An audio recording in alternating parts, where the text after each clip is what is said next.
Unit 5, Reading 2, page 74. Weather, climate, or both. In the summer of 2010, parts of Eastern and Southern Europe baked in temperatures they had never experienced before. Ukraine saw its highest temperature ever recorded, 106.3 degrees Fahrenheit, 41.3 degrees Celsius, and the island of Cyprus recorded an air temperature of 115.9 degrees Fahrenheit, 46.6 degrees Celsius. As the core of the heat moved over Russia, about 15,000 people died. Many people interpreted the brutal heat as evidence that the climate of Earth really has changed, that the phenomenon known as global warming has really set in. In December 2010, several feet of snow fell in some sections of northern Europe that normally get only a few inches all year.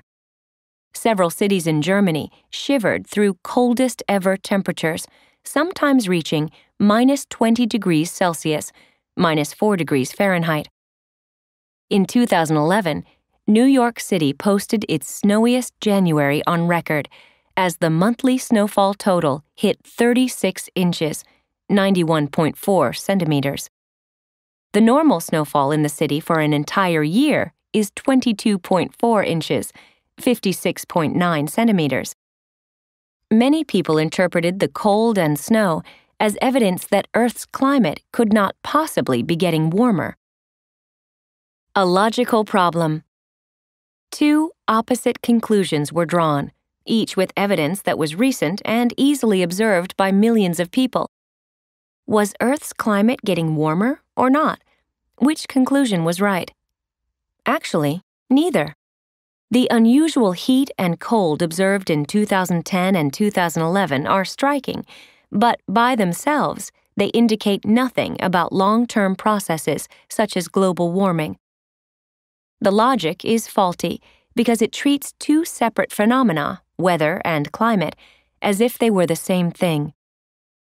Weather is what happens in the short term, day to day, week to week.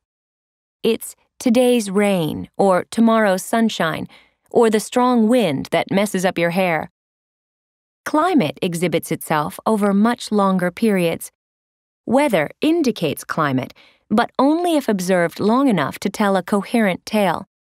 A weather pattern that occurs in 40 years out of 50 may start scientists suspecting a climate change. The scientists, or their grandchildren, would feel a lot more confident announcing climate change if the pattern held for 80 years out of 100. Of course, climate determines what weather is normal. Consider the Bermuda High that establishes itself over the Atlantic Ocean each summer. This qualifies as a climate feature because there is long-standing evidence of it, and it influences the weather over a very large region for a very long time. A strong Bermuda High has many effects on weather.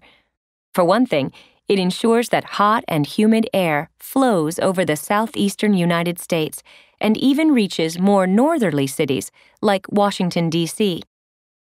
For another, a strong Bermuda High steers the energy of many July and August storms northward along the U.S. Atlantic coast instead of westward to the Gulf of Mexico. Meteorologists trying to guess where a hurricane may go are likely to check the strength of this climate feature before making predictions. Climate change and history. Climate change can have huge effects. In ancient Rome, North Africa was known as the granary of the empire, providing much of the Romans' wheat and other basic foods.